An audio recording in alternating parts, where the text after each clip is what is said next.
Երբ 1998 թվականի հոկտեմբերի 20-ին Երևանի քաղաքապետարանի արխիվում բացեցին Փոշոտ պահարանը, աշխատակիցները դտան մի թղթապանակ՝ կարմիր կնիքով և «Չկարդալ» նշումով։ Այդ թղթապանակում էին փաստաթղթեր, որոնք 70 տարի թաքցվել էին պետական գաղտնիության ծածկոցի տակ։ Դրանցից մեկը 1952 թվականի ապրիլի 15-ի արձանագրությունը պարունակում էր Երվանդ Մանարյանի անունը, գծված հաստ սև գծով։ Ովքեր էին այն մարդիկ, ովքեր որոշեցին ազգային հանճարին ջնջել պատմությունից։ Ինչու էր նրա անունը դարձել արգելված բառ պետական միջավայրում։ Ինչպիսի ճշմարտություն էր ասել այս մարդը, որ իշխանությունը վճռեց նրան դատապարտել մոռացման։ Եվ ամենակարևորը, ինչպես էր հնարավոր, որ երբ վերջապես որոշեցին վերադարձնել նրան արժանապատվությունը, արդեն ուշ էր։ Այդ թղթապանակի էջերը պատմում են պատմություն, որը պետք է իմանար ամեն մի հայ։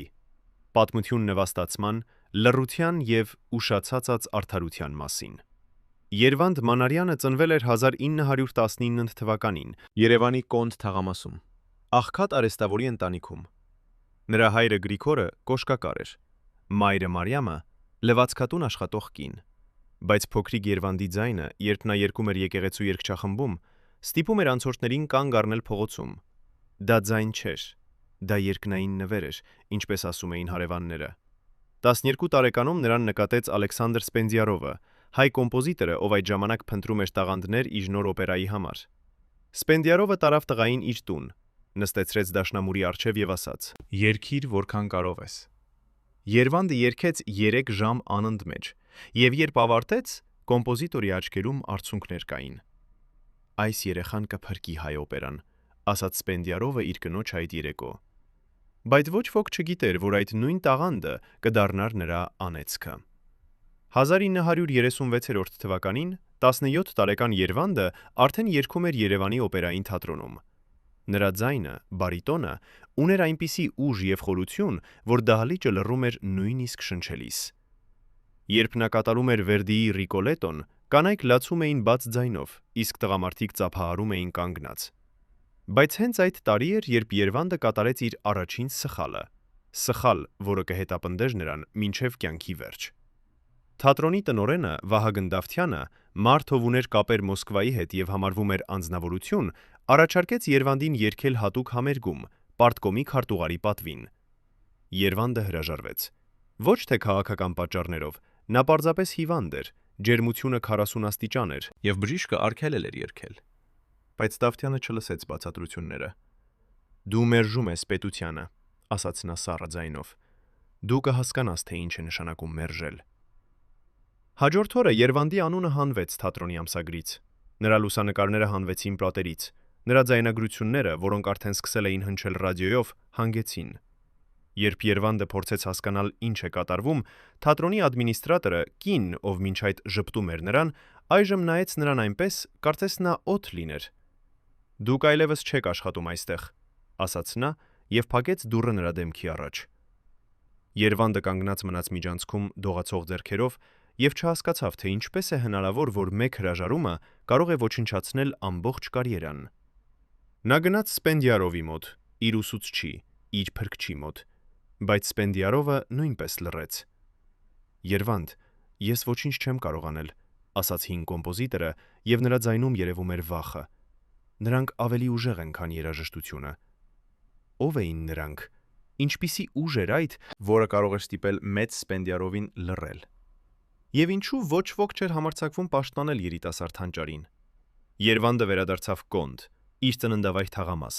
որտեղ տները կառչած էին լանջին և մարդիկ ապրում էին օրվա վաստակով։ Նրա հայրը Գրիգորը նայեց որդուն և ոչինչ չասաց։ Ինչ կարող էր ասել պարզ կոշկակարը։ Բայց Մարիամը, մայրը, գրկեց որդուն և շշնջաց. «Աստված քեզ չի լքի»։ Երվանդը սկսեց աշխատել հոր արհեստանոցում, կարում էր կոշիկներ և ամեն անգամ, երբ ասեղը անցնում էր կաշվի միջով, նա հիշում էր սահնի լույսերը, դահլիճի ծափահարությունները, այն զգացումը, երբ երաժշտությունը հոսում էր նրա ներսից։ Գիշերները նա դուրս էր գալիս տան բակ և երգում էր լուսնի տակ, շատ ցածր, որ հարևանները չլսեին։ Բայց մի անգամ մի հարևան լսեց։ Դա Աշոտ Մկրտչյանն էր, հին դերասան, ով տարիներ առաջ աշխատել էր թատրոնում և հիմա ապրում էր կենսաթոշակով։ Աշոտը մոտեցավ Երվանդին եւ ասաց. «Տղա, քո ձայնը չի կարող մեռնել այսպես։ Ես գիտեմ մի տեղ»։ Այդ տեղը կոչվում էր Արարատ։ Փոքրիկ ռեստորան Աբովյան փողոցում, որտեղ երեկոները հավաքվում էին արվեստասերները, գրողները, նաեւ այն մարդիկ, ովքեր չէին սիրում պաշտոնական կուլտուրան։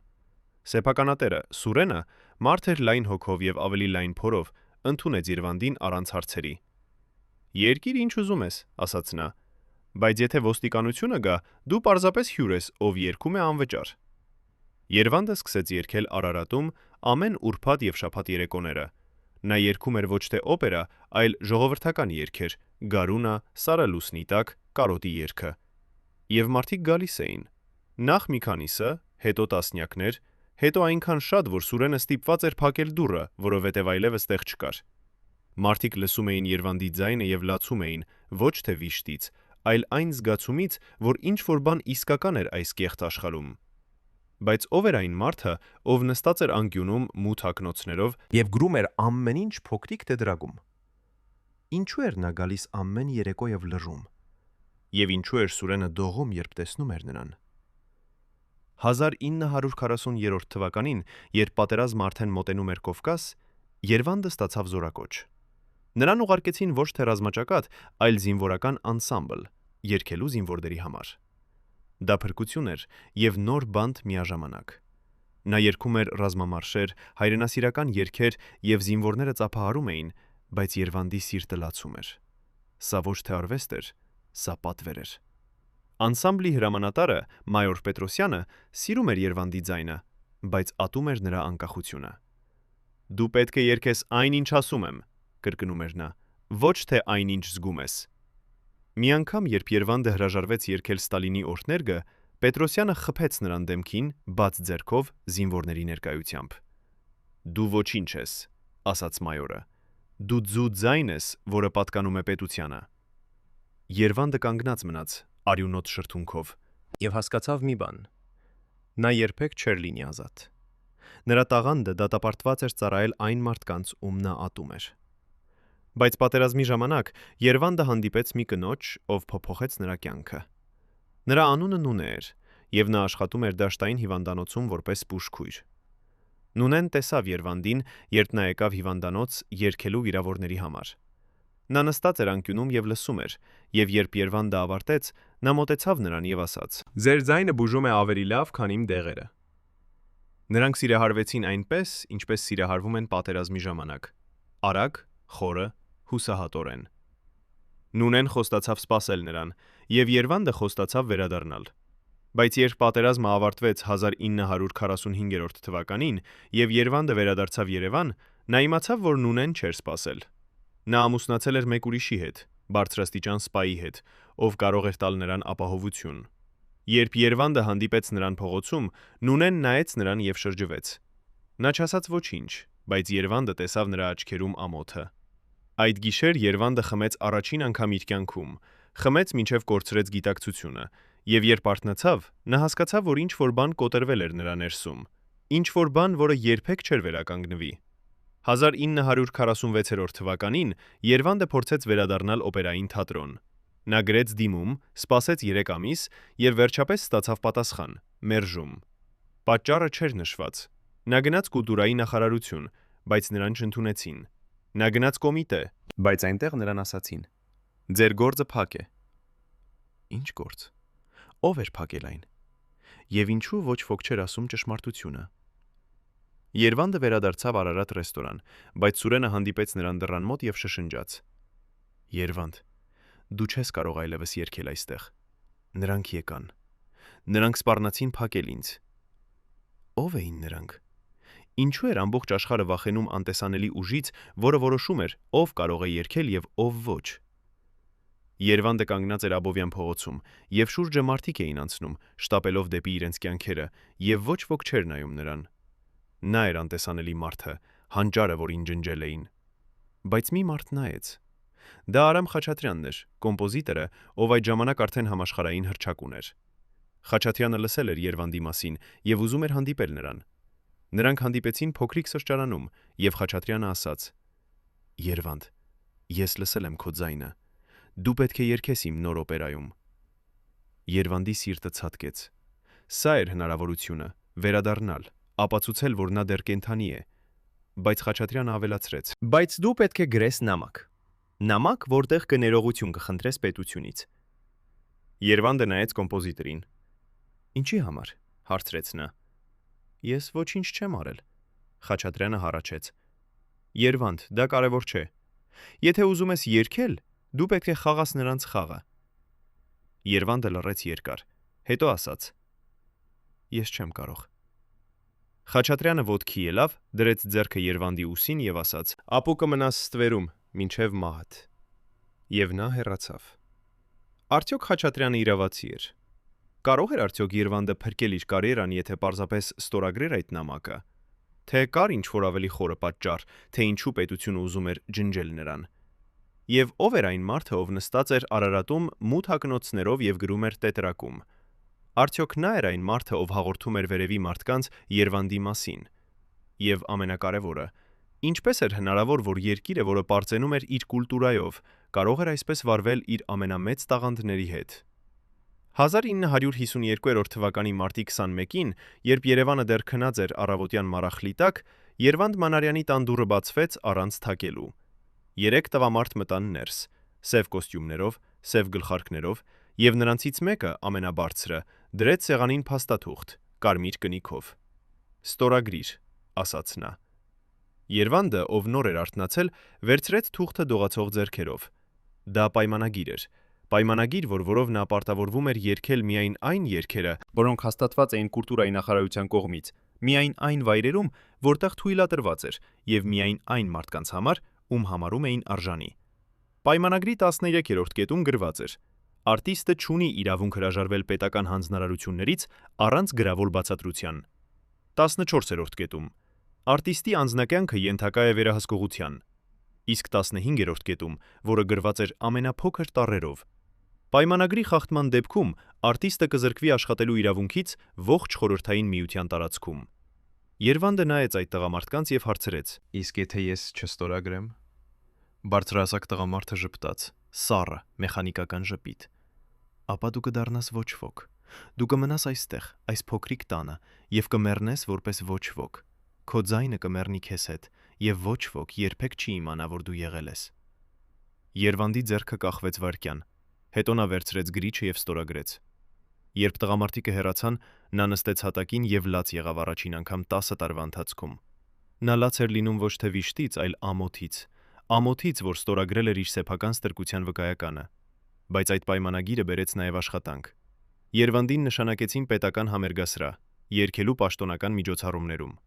Նա երգում էր կուսակցական համագումարներում, արտադրական հաղթանակների տոնակատարություններում, օտարերկրյա պատվիրակությունների ընդունելություններում։ Նրան տալիս էին 200 ռուբլի ամսական, գումար, որը բավական էր ապրելու համար, բայց ոչ ապրելու արժանապատվությամբ։ Համեմատության համար օպերային թատրոնի պրիմադոննան ստանում էր 1500 ռուբլի, իսկ կուլտուրայի նախարարի տեղակալը 3000։ Երվանդը ապրում էր նույն փոքրիկ տանը Կոնդում, որտեղ ծնվել էր, եւ ամեն երեկո, երբ վերադառնում էր տուն, նա անցնում էր օպերային թատրոնի կողքով եւ կանգ էր առնում։ Նա նայում էր լուսավորված պատուհաններին, լսում էր երաժշտության մռայլ հնչյունները եւ հիշում էր այն ժամանակը, երբ այդ լույսերը լուսավորում էին նրան։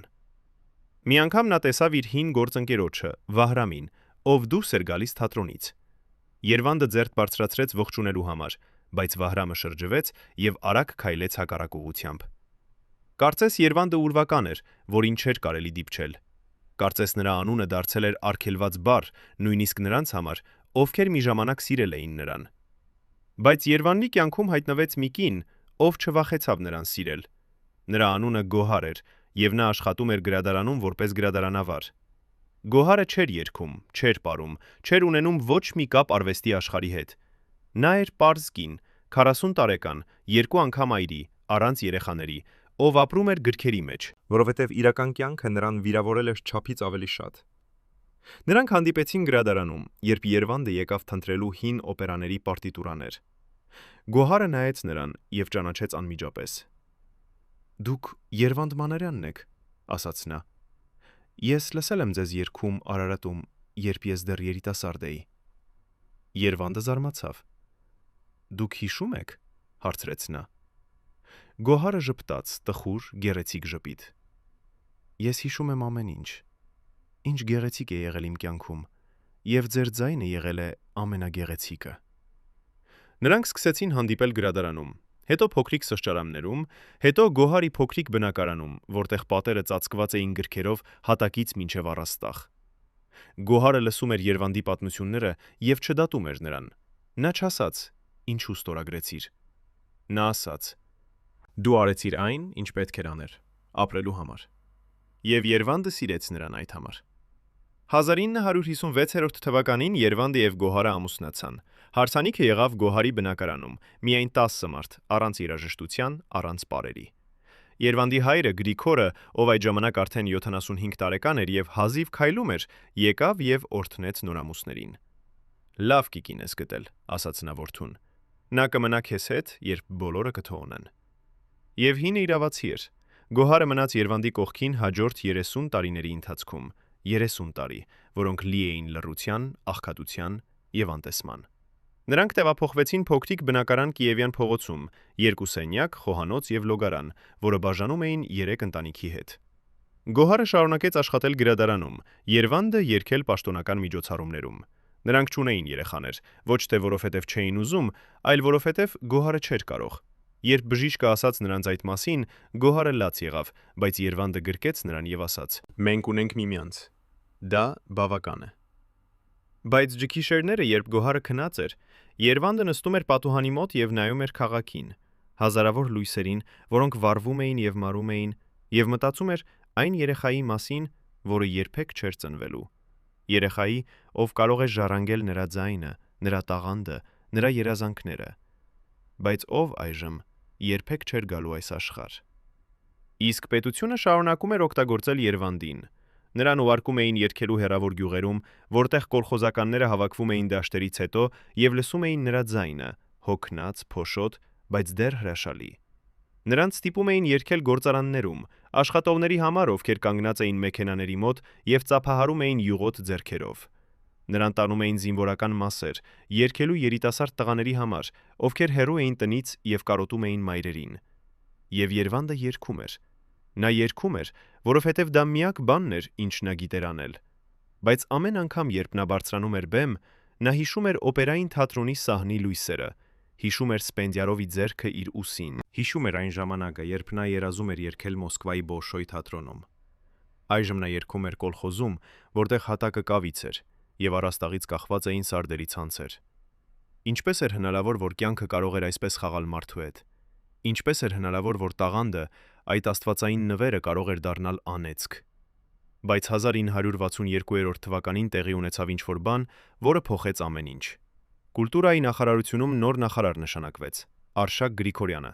Մարդ ով ինքը երիտասարդության մեջ եղել էր երաժիշտ եւ հասկանում էր արվեստի արժեքը։ Գրիգորյանը լսեց Երվանդի մասին եւ ուզեց հանդիպել նրան։ Նրանք հանդիպեցին նախարարության շենքում, մեծ սառը գրասենյակում, որտեղ պատերին կախված էին Լենինի եւ Ստալինի դիմանկարները։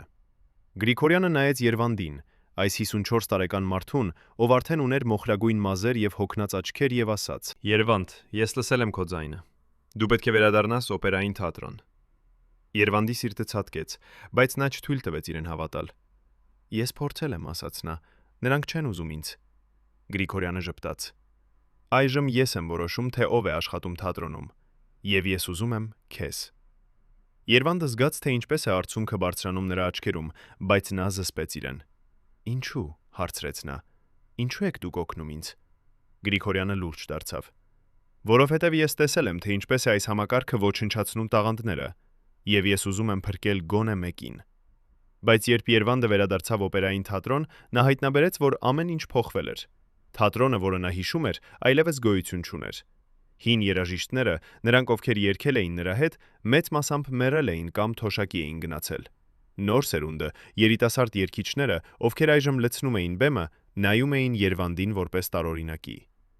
Ով էր այս ծեր մարդը, ով եկել էր երգելու։ Ինչու էր նախարարը նրան հատուկ վերաբերմունք ցուցաբերում։ Թատրոնի նոր տնօրենը Վարդան Սարգսյանը ընդունեց Երվանդին սառը քաղաքավարությամբ։ Դուք կերքեք երկրորդական դերեր, ասաց նա։ Մենք չենք կարող ձեզ տալ գլխավոր դերերը, դուք չափազանց ծեր եք։ Երվանդը ուներ 54 տարեկան, տարիք, երբ շատ օպերային երգիչներ դեռ իրենց գագաթակետում են։ բայց Սարգսյանի համար նա էր ծեր, անպետք, մարդ ում պարտավորված էին վերցնել, բայց ում չէին ուզում։ Երվանդին տվեցին փոքրիկ գրասենյակ, ստորգետնյա հարկում, որտեղ խոնավ էր եւ հոտ էր գալիս ցեխից։ Նրան տվեցին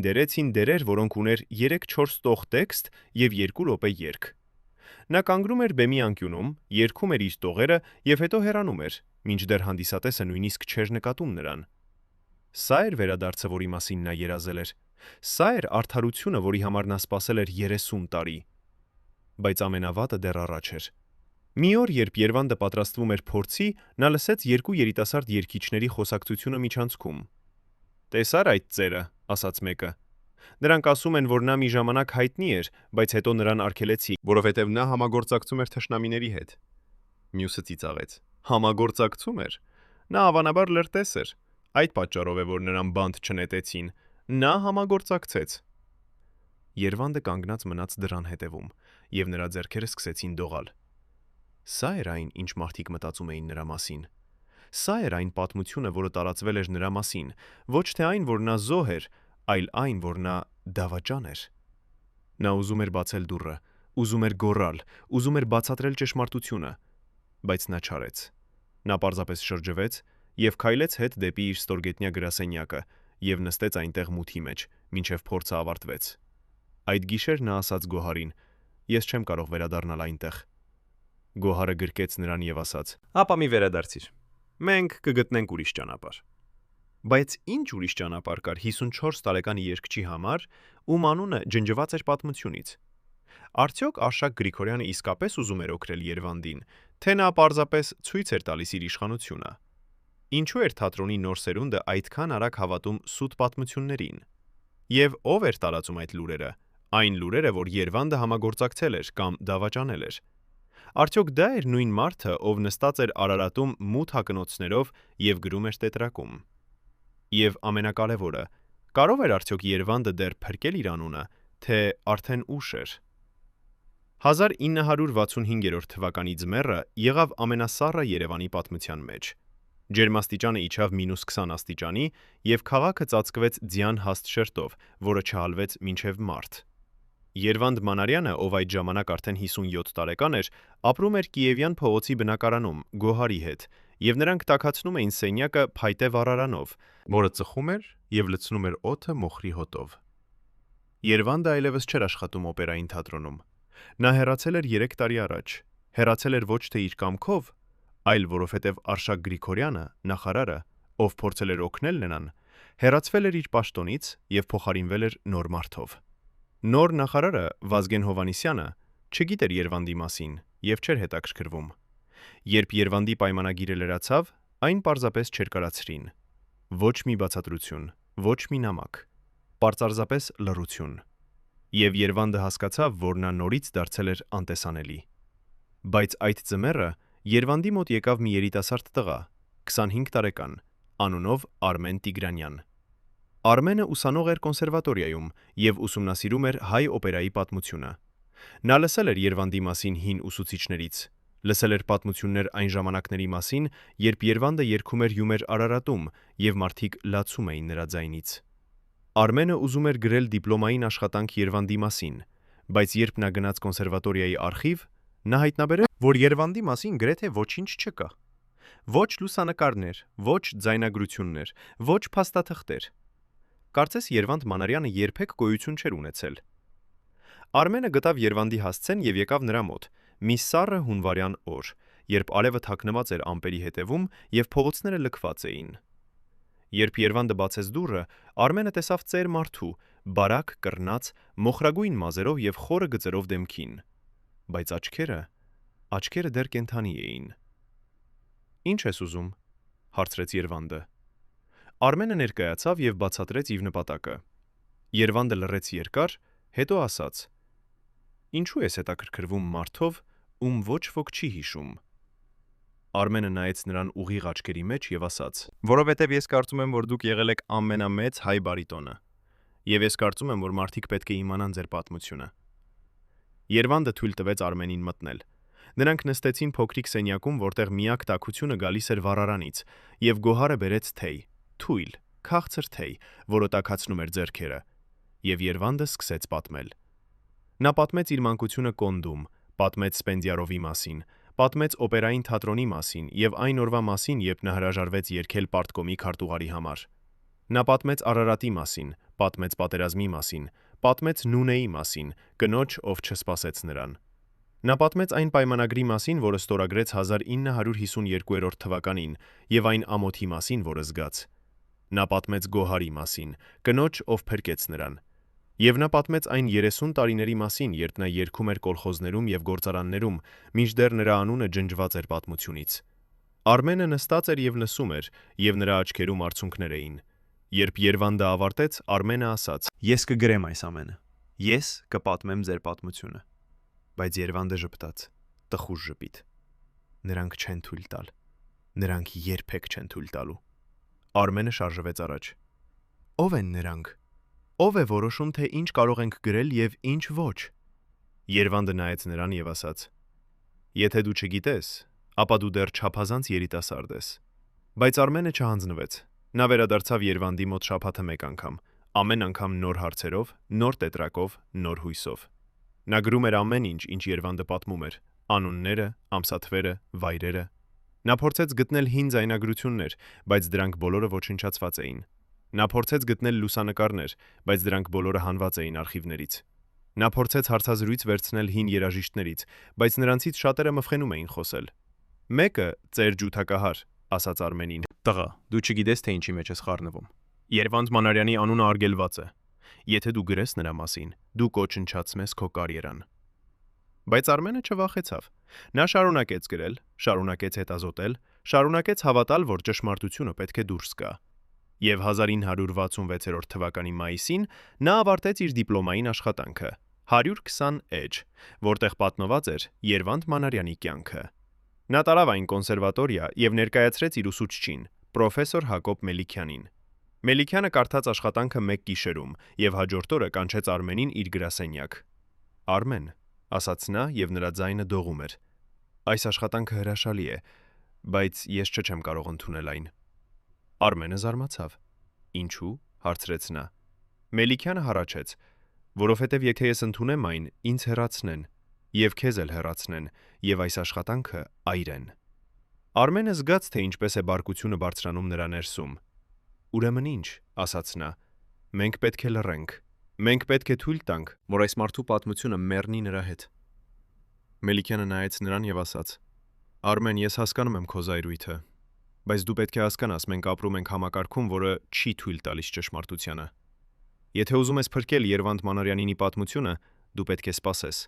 Սպասես այն ձեզ այն ժամանակին, երբ համակարգը փոխվի։ Արմենը վերցրեց իր աշխատանքը եւ հեռացավ։ Նա գնաց Երվանդի մոտ եւ պատմեց նրան, թե ինչ էր տեղի ունեցել։ Երվանդը լսեց եւ ժպտաց։ Ես քեզ ասացի, ասաց նա։ Նրանք երբեք չեն թույլ տալու։ Բայց Արմենը դրեց աշխատանքը սեղանին եւ ասաց. Ես չեմ այրին։ Ես կպահեմ ին։ Եվ մի օր, երբ ժամանակը գա, ես կհրապարակեմ ին։ Երվանդը նայեց այս երիտասարդ տղային, այս տղային, ով հավատում էր արդարությանը, եւ զգաց ինչ-որ բան, ինչ չէր զգացել տարիներ շարունակ։ Հույս։ Բայց այդ հույսը չտևեց երկար։ 1966 թվականի հուլիսին Արմեն Տիգրանյանը հեռացվեց կոնսերվատորիայից։ Պաշտոնական պատճառը ակադեմիական անհաջողություն։ Իրական պատճառը նրա դիպլոմային աշխատանքը Երվանդ Մանարյանի մասին։ Ինչ որ մեկը զեկուցել էր վերևի մարդկանց, եւ նրանք որոշել էին վերացնել խնդիրը։ Արմենը փորձեց պայքարել, փորձեց բողոքել, բայց ոչ ոք չլսեց նրան։ Նա գտավ աշխատանք որպես դաշնամուրահար փոքրիկ ռեստորանում, եւ ամեն երեկո նա նվագում էր հին մելոդիաներ, մինչդեռ մարդիկ ուտում էին եւ խմում էին եւ չէին լսում նրան։ Երբ Երվանդը իմացավ այդ մասին, նա զգաց մեղավորություն։ Դա իմ մեղքն է, ասաց նա Գոհարին։ Այդ տղան կործանեց իր կյանքը իմ պատճառով։ Բայց Գոհարը ասաց. Ոչ, Երվանդ։ Նա ընտրեց ճշմարտությունը։ Եվ դա նրա ընտրությունն էր։ Բայց Երվանդը չէր կարող ազատվել այդ զգացումից։ Նա տեսավ, թե ինչպես է իր անեծքը տարածվում ուրիշների վրա։ Ամեն ոք, ով փորձում էր օգնել նրան, ով փորձում էր պատմել նրա պատմությունը, վերջում տուժում էր։ Եվ նա հարցրեց իրեն. Արդյոք արժեր այն։ Արդյոք արժեր պահպանել իր արժանապատվությունը, եթե դա նշանակում էր, որ ուրիշները կկորցնեին իրենցը։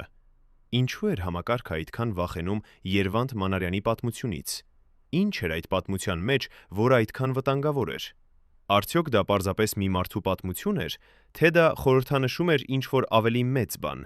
ինչ-որ բան, որը համակարգը չէր ուզում, որ մարդիկ տեսնեին։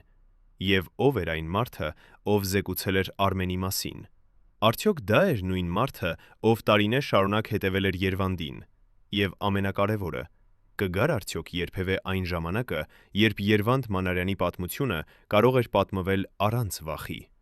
1970 թվականի սեպտեմբերին, երբ Երևանը դեղնում էր աշնան տերևներից, Երվանդ Մանարյանի տանը հայտնվեց փաստաթուղթ, որը փոխեց ամեն ինչ։ Ոչ թե նամակ, ոչ թե պաշտոնական հրավեր, պարզապես փոքրիկ ծրար, առանց ուղարկողի հասցեի, դրված դռան շեմին։ Գոհարն էր, ով գտավ այն առավոտյան, երբ դուրս եկավ հացի համար։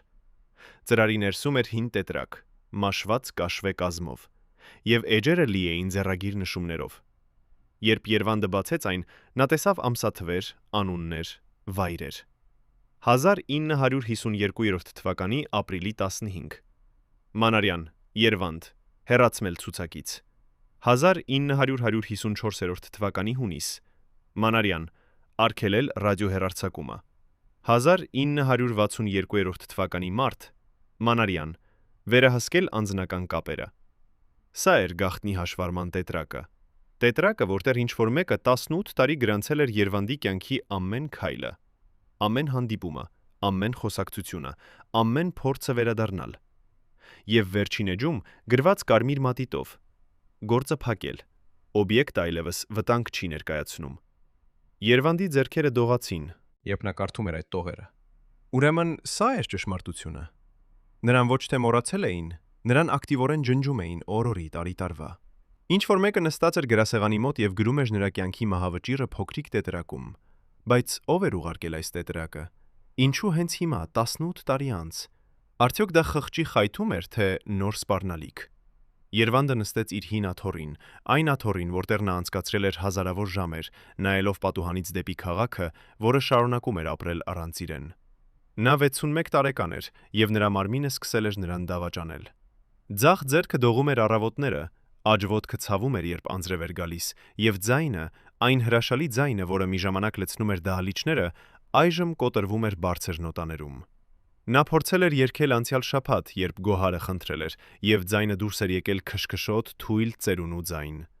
Գոհարը ժպտել էր եւ ասել էր. «Դեռ գեղեցիկ է», բայց Երվանդը տեսել էր արցունքները նրա աչքերում։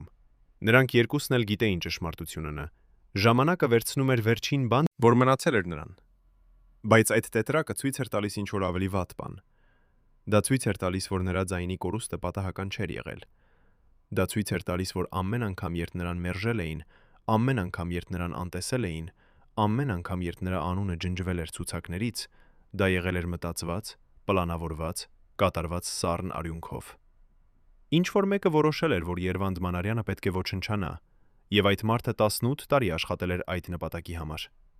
Գոհարը մտավ սենյակ ձեռքերում թեյի բաժակներով եւ տեսավ Երվանդին, նստած, տետրակը գրկած, արցունքներ աչքերում։ Նա դրեց բաժակները եւ նստեց նրա կողքին առանց խոսքի։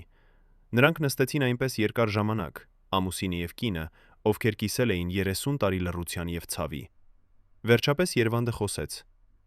«Գոհար», ասաց նա, եւ նրա ձայնը քիչ թե շատ շշուկ էր։ «Ես ուզում եմ գիտենալ։ Ես ուզում եմ գիտենալ, թե ով արեց սա ինձ հետ»։ Գոհարը նայեց նրան, այս մարդուն, ում սիրել էր ավելի, քան իր կյանքը, եւ ասաց. «Երվանդ, Դա կցավեցնի քեզ ավելի շատ։ Բայց Երվանդը շարժեց գլուխը։ Ես արդեն ցավում եմ։ Ես ցավել եմ 30 տարի, բայց գոնե թող իմանամ ինչու։ Գոհարը հառաչեց, ոտքի ելավ եւ գնաց դեպի հին պահարանը, որտեղ նրանք պահում էին փաստաթղթերը։ Նա վերադարձավ մի ծրարով։ Փաստաթղթեր, որոնք նա հավաքել էր տարիների ընթացքում, փաստաթղթեր, որոնք Երվանդը երբեք չէր տեսել։ Ես չուզում էի, որ դու տեսնես սրանք, ասաց նա։ Բայց եթե դու իսկապես ուզում ես իմանալ։ Փաստաթղթերը պատմում էին պատմություն, որը Երվանդը երբեք չէր պատկերացրել։ 1936 թվականին, երբ Երվանդը հրաժարվել էր երգել Պարտկոմի քարտուղարի համար, Այդ քարտուղարը Վահագն Դավթյանը գրել էր Զեկույց Մոսկվա։ Զեկույցում նա մեղադրել էր Երվանդին հակահեղափոխական տրամադրություններում եւ պետության նկատմամբ անհարգալից վերաբերմունքում։ Այդ զեկույցը հասել էր ՆԿՎԴ-ի գրասենյակ եւ այնտեղ բացվել էր գործ Երվանդ Մանարյանի անվան տակ։ Գործը պարունակում էր ամեն ինչ՝ նրա ծննդյան վկայականը, նրա աշխատանքային գրքույկը, Նրա բնակության տեղի տերեկանքը։ Բայց ավելի կարևորը, այն պարունակում էր զեկույցներ։ Զեկույցներ մարդկանցից, ում Երվանդը համարում էր ընկերներ։ Զեկույցներ, որտեղ նրանք նկարագրում էին նրա խոսակցությունները, նրա կարծիքները, նրա երգերը։ Մի զեկույցում գրված էր. Մանարյանը հայտնել է դժգոհություն պետական քաղաքականության նկատմամբ։ Մեկ ուրիշում Մանարյանը երգել է արգելված երգեր։ Երրորդում Մանարյանը կապեր ունի կասկածելի անձանց հետ։ Եվ ամեն զեկույցի վերջում ստորագրություն։ Ստորագրություններ մարդկանց, ում Երվանդը վստահել էր։ Երվանդը կարդաց անունները եւ նրա աշխարհը փլավ։ Արամ Խաչատրյանը, կոմպոզիտորը, ով առաջարկել էր նրան գրել ներողության նամակ։ Վահրամը, գործընկերը, ով շրջվել էր փողոցում։ Նույնիսկ Աշոտ Մկրտչյանը, հին դերասանը, ով տալել էր նրան Արարատ։ Նրանք բոլորը զեկուցել էին նրա մասին։ Նրանք բոլորը ստորագրել էին զեկույցներ, որոնք ջնջել էին նրա կյանքը։ Ոմանք արել էին դա վախից, վախենալով, որ եթե չզեկուցեն, ապա իրենք կդառնան զո։ Ուրիշները արել էին դա նախանձից, ուզենալով վերացնել մրցակցին։ Բայց արդյունքը նույնն էր։ Երվանդ Մանարյանը դարձել էր մարդ, ում անունը չէր կարելի արտասանել, ում ձայնը չէր կարելի լսել, ում գոյությունը չէր կարելի ճանաչել։ Եվ այդ ամենը տեղի էր ունեցել ոչ թե պատահականորեն, այլ համակարգված կերպով, տարի տարվա, զեկույց զեկույցի։ Երվանդը նայեց Գոհարին եւ հարցրեց. Դու գիտեիր սա։ Գոհարը գլուխ շարժեց։ Ես իմացա 10 տարի առաջ։ Ես գտա այս փաստաթղթերը, երբ հին արխիվները բացվեցին մի քիչ, բայց ես չասացի քեզ, որովհետև գիտեի, որ դա կկոտրի քեզ։ Երվանդը ծիծաղեց, դառը, ցավոտ ծիծաղ։ Կոտրի։ Գոհար, ես արդեն կոտրված եմ 30 տարի, բայց ամենավատ մասը դեռ գալիս էր։ Փաստաթղթերի մեջ կար նաև լուսանկար։ Հին, մթագնած լուսանկար, տղամարդ նստած գրասեղանի մոտ, մութ ակնոցներով։ Լուսանկարի հետևում գրված էր. Գործակալ Պետրոս Ավագյան, պատասխանատու Մանարյան գործով։ Երվանդը նայեց լուսանկարին եւ հանկարծ հիշեց. Սա էր մարդը։ Այն մարդը, ով նստում էր Արարատում անկյունում եւ գրում էր տետրակում։ Այն մարդը, ում Սուրենը վախենում էր։ Այն մարդը, ով հետևել էր Երվանդին 18 տարի, գրելով, նկարելով, զեկուցելով։ Պետրոս Ավագյանը եղել էր նրա անտեսանելի հետապնդողը։ Մարդը, ով վերածել էր նրա կյանքը դժոխքի։ Եվ հիմա, 30 տարի անց, այդ մարդը ուղարկել էր տետրակը։ Ինչու՞։ Արդյոք դա խղճի խայթում էր։ Արդյոք Ավագյանը զգում էր մեղավորություն այն ամենի համար, ինչ արել էր։ Թե դա վերջին հարված էր, վերջին ձևը ցույց տալու Երվանդին, թե որքան անօգնական էր նա եղել։ Երվանդը ոտքի ելավ, տետրակը եւ փաստաթղթերը վերցրեց եւ գնաց դեպի վառարանը։ Գոհարը վերցատկեց։ Երվանդ, ինչ ես անում։ Երվանդը նայեց նրան։ Ես այրում եմ սրանք, ասաց նա։ Ես այրում եմ այս ամբողջ պատմությունը։ Գոհարը բռնեց նրա ձեռքը։ Բայց սա ապացույցն է։ Սա ապացույցն է, որ դու ճիշտ էիր, որ նրանք սխալ էին։ Երվանդը շարժեց գլուխը։ Ինչի համար է ինձ պետք ապացույց։ Ո՞վ է հավատալու։ Ո՞վ է հետաքրքրվելու ծերունու պատմությամբ, որը ոչ ոք չի հիշում։ Բայց Գոհարը չթողեց նրա ձեռքը։ Երվանդ, եթե դու այրես սրանք, ապա նրանք հաղթել են։ Նրանք ոչնչացրել են քեզ, եւ դու թույլ ես տալիս, որ նրանք ոչնչացնեն նաեւ ճշմարտությունը։ Երվանդը կանգ առավ։ Նա նայեց տետրակին իր ձեռքում, այս փոքրիկ տետրակին, որը պարունակում էր նրա կյանքի ամբողջ ցավը։ Հետո նա դրեց այն սեղանին եւ նստեց։ Լավ, ասաց նա։ Ես չեմ այրի այն, բայց ես չգիտեմ, թե ինչ անել դրանով։ Արդյոք Պետրոս Ավագյանը իսկապես զգում էր մեղավորություն, թե դա նոր խաղ էր։ Ինչու էր նա ուղարկել տետրակը հենց հիմա, 30 տարի անց։ Արդյոք նա մահամերձ էր եւ ուզում էր մաքրել իր խիղճը, թե դա սպառնալիք էր, հիշեցում, որ համակարգը դեռ հսկում է։ Եվ ամենակարևորը, կարող էր արդյոք Երվանդը օգտագործել այս ապացույցները վերականգնելու իր անունը, թե արդեն ուշ էր։ Արդյոք ինչ-որ մեկը կհետաքրքրվեր 61 տարեկան երգչի պատմությամբ, ում ձայնը կորել էր և ում անունը ջնջված էր պատմությունից։ 1975 թվականի ձմեռը Երվանդ Մանարյանը հիվանդացավ։ Սկզբում դա պարզ հազ էր, չոր, ցավոտ հազ, որը չէր անցնում։ Հետո եկավ ջերմությունը, ցածր, բայց հաստատուն, որը նրան թուլացնում էր օրեցօր։ Գոհարը տարավ նրան բժշկի մոտ, և բժիշկը, երիտասարդ կին, ով նայում էր նրան անտարբեր աչքերով, ասաց. «Թոքաբորբ, ձեզ պետք է հիվանդանոց»։ Բայց երբ նրանք գնացին հիվանդանոց, այնտեղ ասացին, որ տեղ չկա։ «Եկեք 2 շաբաթ հետո», ասաց ընդունարանի բուժքույրը, առանց նայելու նրանց։ Գոհարը աղաչեց. «Բայց նա հիվանդ է, նա ծեր է, նա կարիք ունի օգնության»։ Բուժքույրը նայեց նրանց և ասաց. «Բոլորը հիվանդ են, բոլորը ծեր են, դուք պետք է սպասեք ձեր հերթին»։ Նրանք վերադարձան տուն, և Գոհարը փորձեց խնամել Երվանդին ինքը։ Նա եփում էր ապուրներ, որոնք Երվանդը չէր կարող ուտել։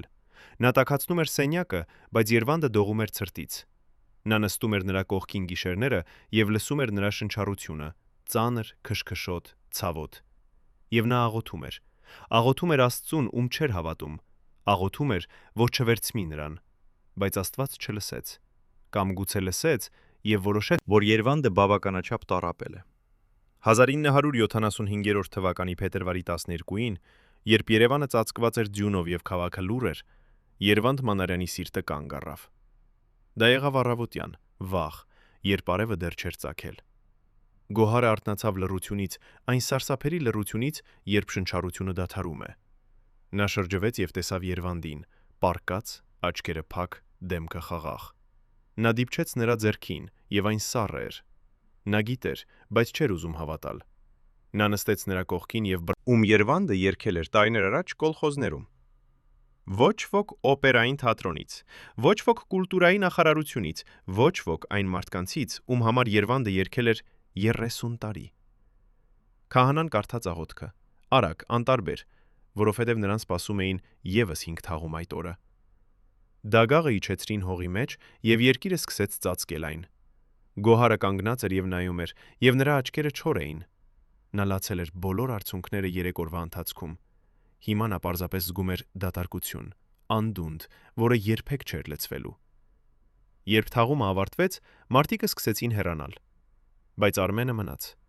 Նա մոտեցավ Գոհարին և ասաց. «Ես խոստանում եմ, ես կպատմեմ նրա պատմությունը»։ Գոհարը նայեց նրան և ասաց. «Շնորհակալ եմ, բայց ես գիտեմ, որ դու չես կարող»։ Բայց Արմենը չհանձնվեց։ 1976 թվականին նա վերցրեց իր հին դիպլոմային աշխատանքը, այն աշխատանքը, որը մերժվել էր 10 տարի առաջ, և սկսեց վերագրել այն։ Նա ավելացրեց նոր գլուխ՝ Երվանդի վերջին տարիների մասին, նրա հիվանդության մասին, նրա մահվան մասին։ Նա ավելացրեց լուսանկարները, որոնք Գոհարը տվել էր նրան։ Հին, մթագնած լուսանկարներ Երվանդի երիտասարդության մասին, երբ նա երգում էր օպերային թատրոնում։ Նա ավելացրեց փաստաթղթերը, այն փաստաթղթերը, որոնք ապացուցում էին, թե ինչպես էր համակարգը ոչնչացրել Երվանդին։ Եվ նա գրեց եզրակացություն, որը ոչ թե ակադեմիական էր, այլ բողոք։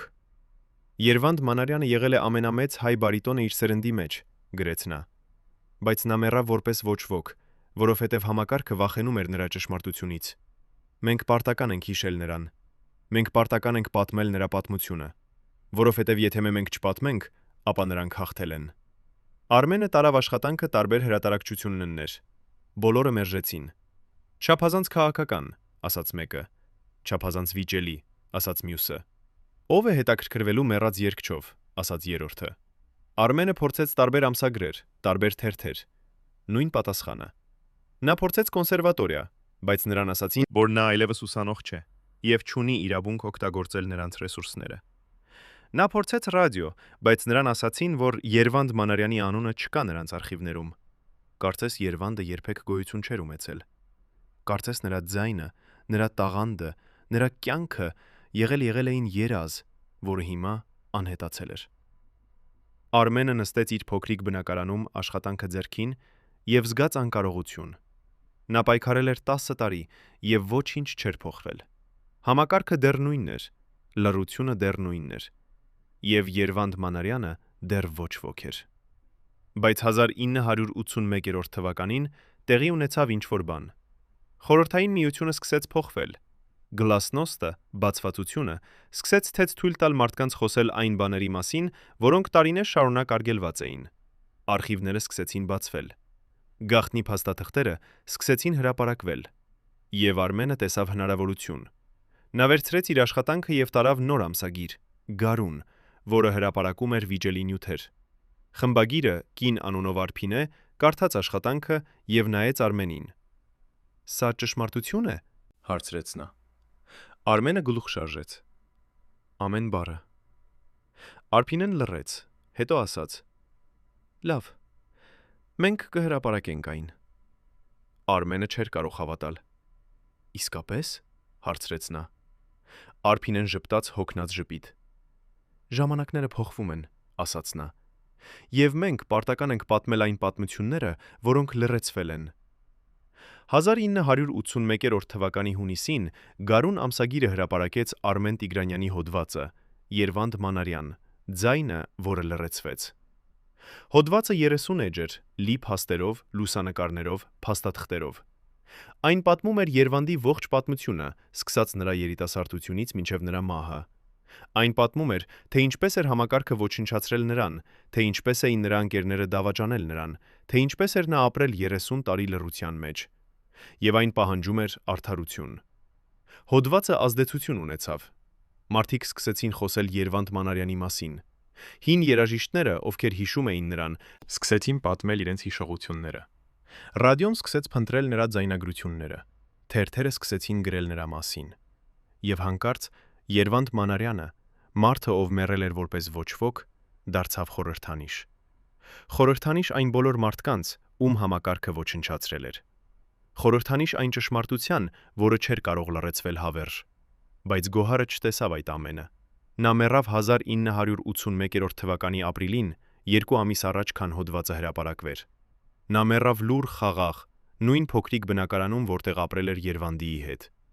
Երբ Արմենը գնաց նրա թաղումը, նա տեսավ, որ եկել էին միայն 5 մարդ։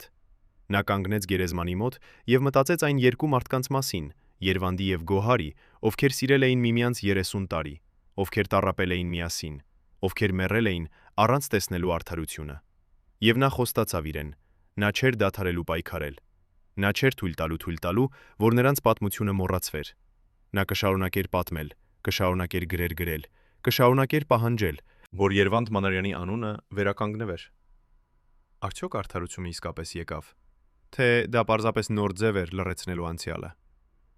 Արդյոք Երվանդ Մանարյանի պատմությունը կփոխեր ինչ-որ բան, թե դա կմնար պարզապես պատմություն։ Եվ ամենակարևորը, քանի ուրիշ Երվանդներ կային, ում պատմությունները երբեք չէին պատմվելու, ում ձայները երբեք չէին լսվելու, ում անունները երբեք չէին վերականգնվելու։ Արդյոք մենք պատրաստ ենք լսել այդ պատմությունները, թե մենք նախընտրում ենք մնալ հարմարավետ լռության մեջ։ 1986 թվականի մարտին, երբ Երևանի փողոցներում արդեն զգացվում էր փոփոխության հոտը,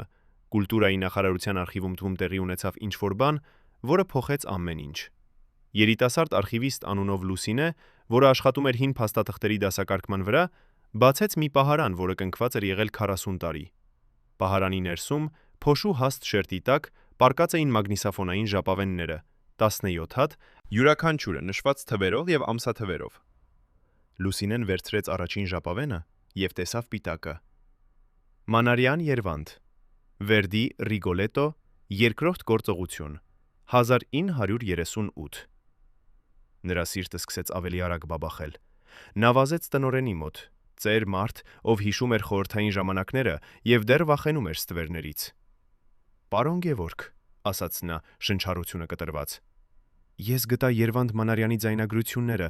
դրանք գոյություն ունեն, դրանք չեն ոչնչացվել»։ Գևորգը գունատվեց։ Նա վերցվեց ժապավենները դողացող ձեռքերով եւ նայեց դրանց, կարծես դրանք ուրվականներ լինեին։ «Ով է պետք իմանա այս մասին», շշնջաց նա։ Լուսինեն նայեց նրան անհասկանալի։ «Բոլորը», ասաց նա, «ողջ աշխարհը պետք է լսի այս ձայնը»։ Բայց Գևորգը շարժեց գլուխը։ «Դու չես հասկանում։ Այս ժապավենները գոյություն չունեն պաշտոնապես։ Դրանք ջնջված են բոլոր ցուցակներից։ Եթե մենք հրապարակենք դրանք, մենք պետք է բացատրենք, ինչու դրանք թաքցվել են 40 տարի»։ Լուսինեն հասկացավ։ Այս ժապավենները ապացույց էին ոչ միայն Երևանդի տաղանդի, այլ նաև համակարգի հանցագործության։ Դրանք ապացույցն էին, որ պետությունը գիտակցաբար ոչնչացրել էր ազգային գանձը։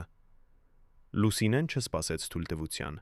Նա գաղտնի տարավ ժապավենները տեխնիկական լաբորատորիա, որտեղ նրա ընկերը, ձայնաինժեներ Արտակը, աշխատում էր։ Նրանք փակվեցին փոքրիկ ստուդիայում եւ սկսեցին թվայնացնել ձայնագրությունները։ Առաջին ժապավենը հնչեց, հին, քշքշոտ, բայց հետո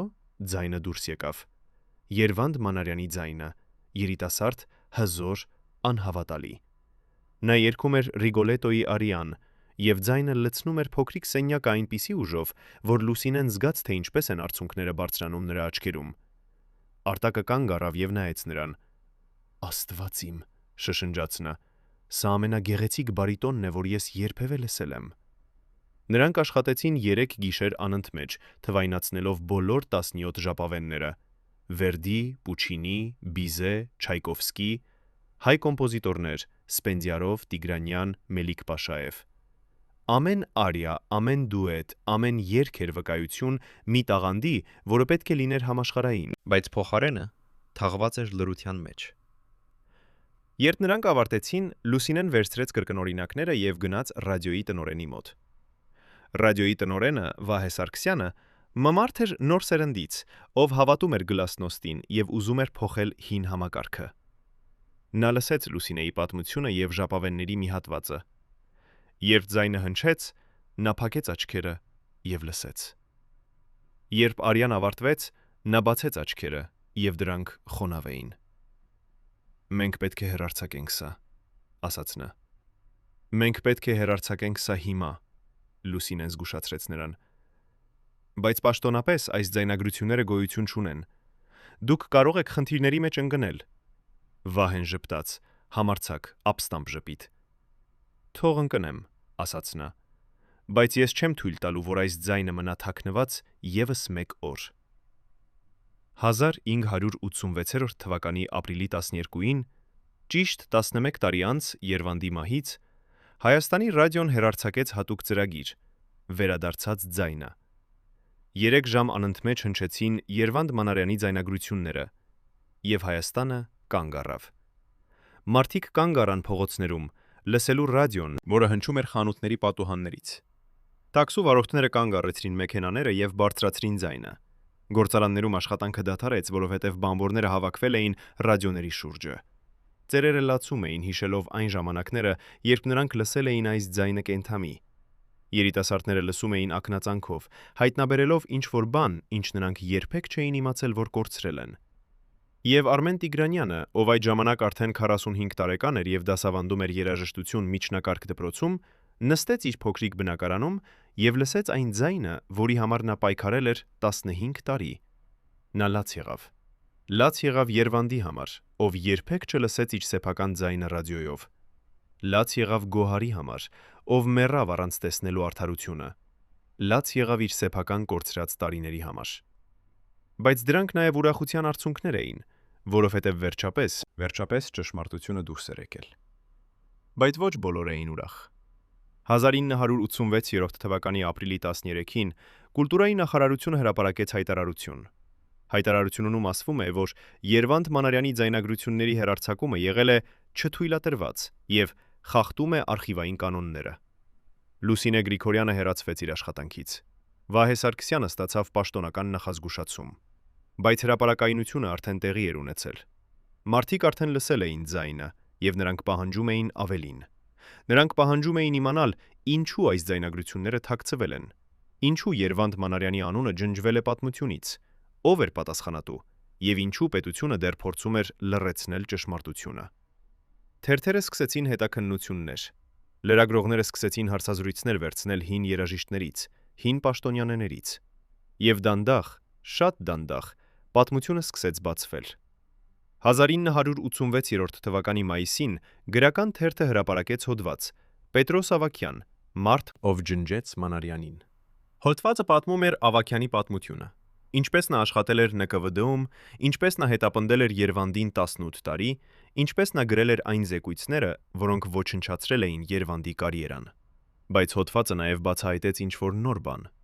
Պետրոս Ավագյանը ինքը եղել էր երգիչ երիտասարդության մեջ։ Նա փորձել էր մտնել օպերային թատրոն նույն տարին, երբ Երվանդը ընդունվել էր, բայց նրան մերժել էին։ Մերժել էին, որովհետև նրա ձայնը բավարար լավ չէր, եւ այդ մերժումը կոտրել էր նրան։ Նա դարձել էր ՆԿՎԴ-ի գործակալ ոչ թե համոզմունքից, այլ վրեժխնդրությունից։ Եվ երբ նրան հանձնարարել էին Երվանդ Մանարյանի գործը, նա տեսել էր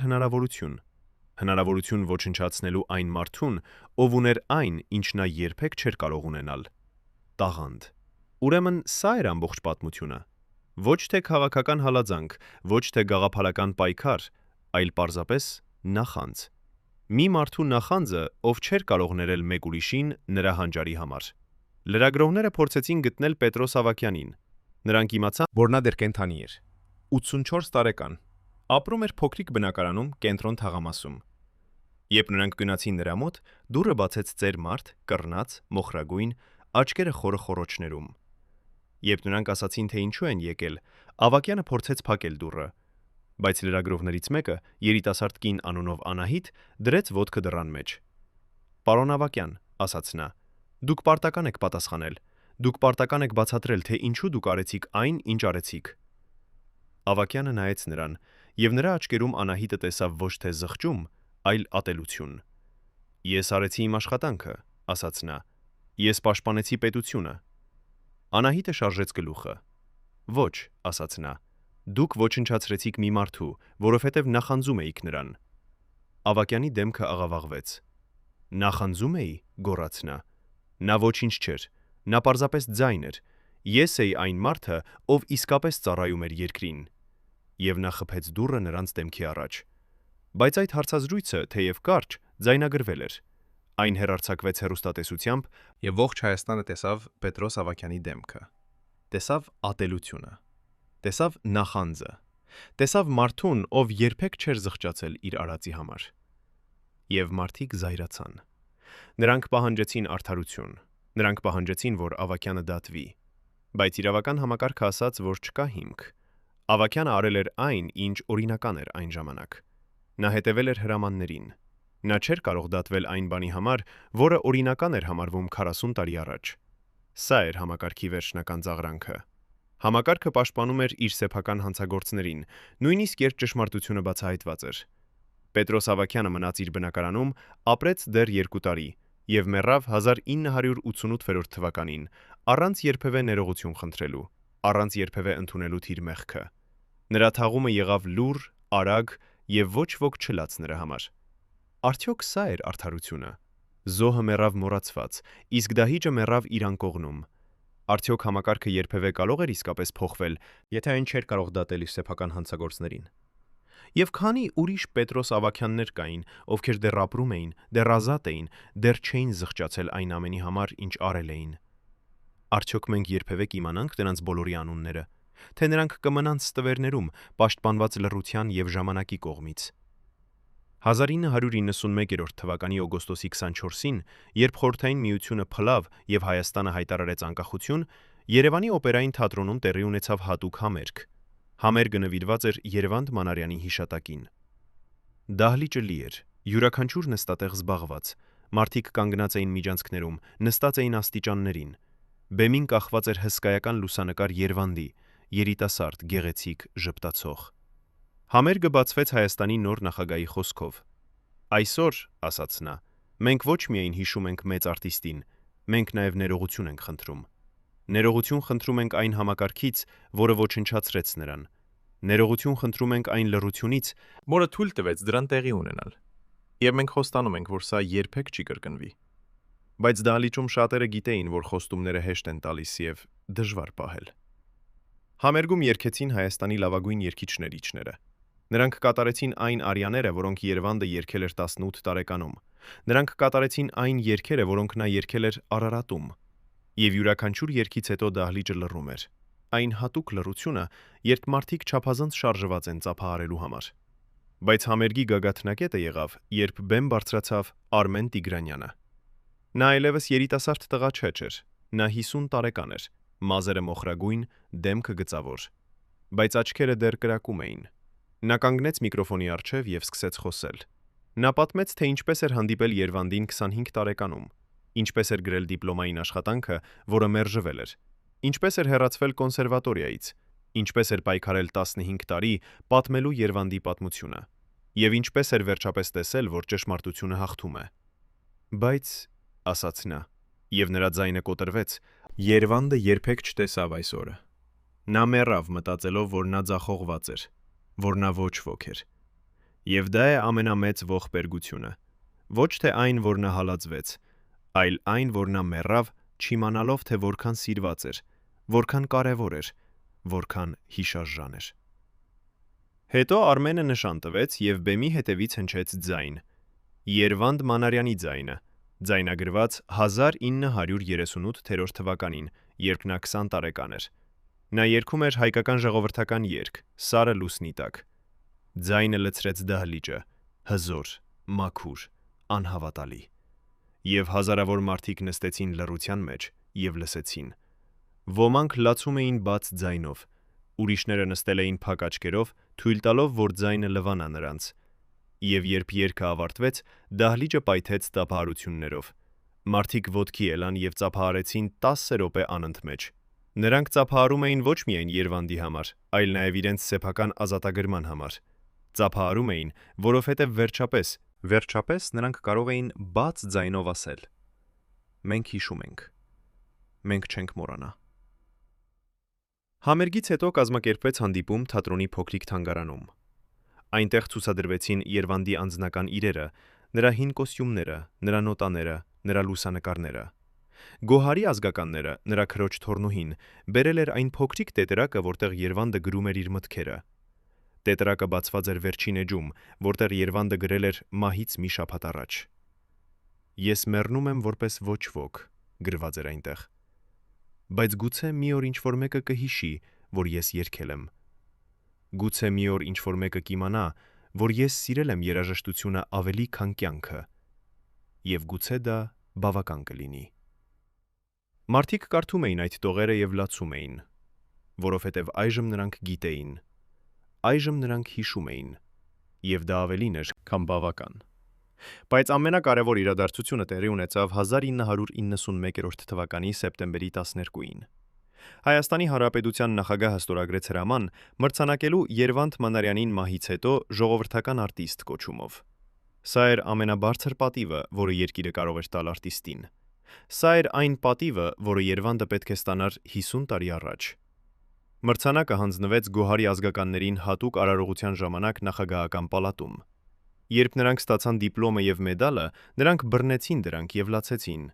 Բայց դրանք ուրախության արցունքներ չէին, դրանք դդառնության արցունքներ էին, որովհետեւ այս մրցանակը եկել էր ուշ, չափազանց ուշ։ Երբ Հրվանդը երբեք չտեսավ այն, Գոհարը երբեք չտեսավ այն։ Նրանք երկուսն էլ մեռել էին մտածելով, որ աշխարհը մոռացել էր նրանց, եւ ոչ մի մեդալ, ոչ մի դիպլոմ չէր կարող վերադարձնել այն տարիները, որոնք նրանք կորցրել էին։ Արմեն Տիգրանյանը, ով ներկա էր արարողությանը, կանգնեց եւ խնդրեց խոսելու թույլտվություն։ Նախագահը գլուխ շարժեց եւ Արմենը մոտեցավ Ատյանին։ «Պարոն նախագահ», ասաց նա եւ նրա ձայնը դողում էր։ «Շնորհակալ եմ այս մրցանակի համար, բայց ես պետք է ասեմ ճշմարտությունը։ Այս մրցանակը ուշացած է։ Այն ուշացած է 50 տարի։ Եվ այդ 50 տարիների ընթացքում Երվանդ Մանարյանը ապրեց դժոխքում։ Նա ապրեց աղքատության մեջ, նա ապրեց լռության մեջ, եւ նա մեռավ մտածելով, որ նա ձախողված էր։ Ուրեմն այս մրցանակը ոչ թե պարգև է, սա պարտք է։ Պարտք, որը մենք երբեք չենք կարող մարել»։ Դահլիճը լռեց։ Նախագահը նայեց Արմենին եւ գլուխ շարժեց։ «Դուք ճիշտ եք», ասաց նա, «եւ մենք պետք է ապրենք այդ ճշմարտության հետ։ Այսօր, երբ դուք մտնում եք Երևանի օպերային թատրոն, դուք տեսնում եք Երվանդ Մանարյանի դիմանկարը, կախված հարգելի տեղում մուտքի դահլիճում։ Դիմանկարի տակ փոքրիկ տախտակ է. Երվանդ Մանարյան, 1919-1975, ժողովրդական արտիստ։ Ձայնը, որը լռեցվեց, բայց երբեք չմեռավ։ Ամեն օր հարյուրավոր մարդիկ անցնում են այդ դիմանկարի կողքով։ Ոմանք կանգ են առնում եւ կարդում են տախտակը։ Ուրիշները պարզապես անցնում են, շտապելով դեպի իրենց նստատեղերը։ Բայց դիմանկարը այնտեղ է, հիշեցնելով, վկայելով, ասելով. «Սա եղավ,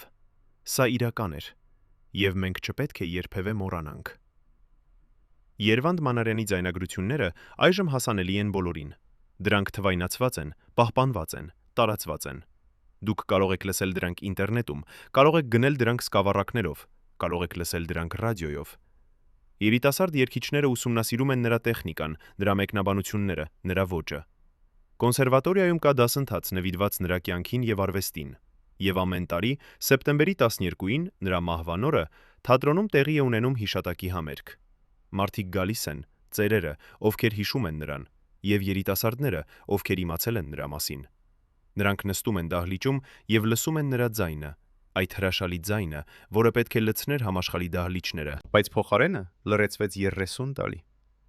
Բայց Երվանդ Մանարյանի պատմությունը ավելին է, քան մի արտիստի պատմությունը։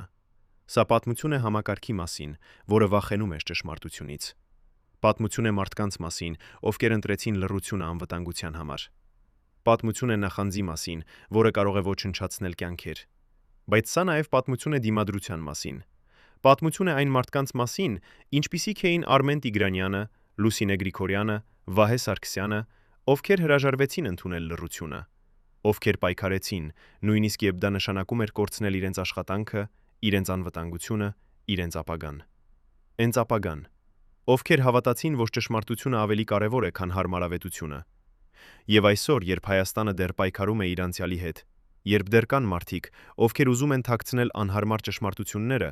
Երվանդ Մանարյանի պատմությունը հիշեցնում է մեզ, ինչ է տեղի ունենում, երբ մենք թույլ ենք տալիս վախին հաղթել արդարությանը։ Ինչ է տեղի ունենում, երբ մենք ընտրում ենք լռությունը, խոսքի փոխարեն։ Ինչ է տեղի ունենում, երբ մենք թույլ ենք տալիս համակարգին ոչնչացնել անհատին։ Բայց այն նաև հիշեցնում է մեզ, որ ճշմարտությունը, որքան էլ ուշ, միշտ գտնում է իր ճանապարհը դեպի լույս, որ ձայները, որոնք լռեցվել են, կարող են նորից հնչել, եւ որ հիշողությունը ավելի ուժեղ է, քան մոռացումը։ Ուրեմն ահա հարցը, որը մենք պետք է տանք մեզ. քանի ուրիշ Երվանդ Մանարյաններ կան, ում պատմությունները դեռ չեն պատմված, քանի ուրիշ ձայներ կան, որոնք դեռ լռեցված են, քանի ուրիշ տաղանդներ կան, որոնք ոչնչացվում են այսօր, ոչ թե բաց հալածանքով, այլ անտեսմամբ, անտարբերությամբ, համակարգային անարդարությամբ։ Եվ ամենակարևորը, ինչ ենք մենք անելու դրա համար։